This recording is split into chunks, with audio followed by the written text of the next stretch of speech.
Smile కరెక్షన్కి smile designing అనేది ఎప్పుడూ option అండి. దానికి ఏజ్ లిమిట్ కూడా ఉండదు. చాలామందికి ఏంటంటే మనం నవ్వేటప్పుడు, మాట్లాడేటప్పుడు మన పళ్ళు వరుస మనకి నచ్చదు. కొంతమంది ఎత్తు పళ్ళు ఉంటాయి, కొంతమందికి వంకర పళ్ళు ఉంటాయి. వాటికన్నా ఎక్కువ పళ్ళ సైజుల్లో లోపాలు, పెద్ద పళ్ళు, చిన్న పళ్ళు, ప్రతి పన్ను అందంగా పేర్చినట్టు ఉంటే డెఫినెట్గా మనం మాట్లాడేటప్పుడు, నవ్వేటప్పుడు మన అపీరెన్స్ కానీ అన్నీ ఎన్హాన్స్డ్గా ఉంటాయి.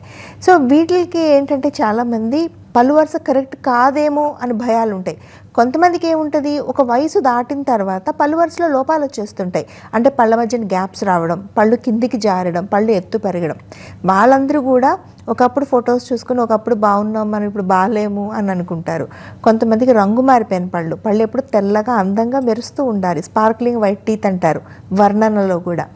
అలా పళ్ళు రంగు మారిపోయిన పళ్ళు పుట్టుకతో ఉన్న మధ్యలో మన హ్యాబిట్స్ వల్ల వచ్చిన దాన్ని స్మైల్ డిజైనింగ్ అనే ప్రాపర్ ట్రీట్మెంట్ ద్వారా మనకుండే పళ్ళు వరుసలో ఉండే లోపాలన్నిటిని కరెక్ట్ చేసుకోవచ్చు.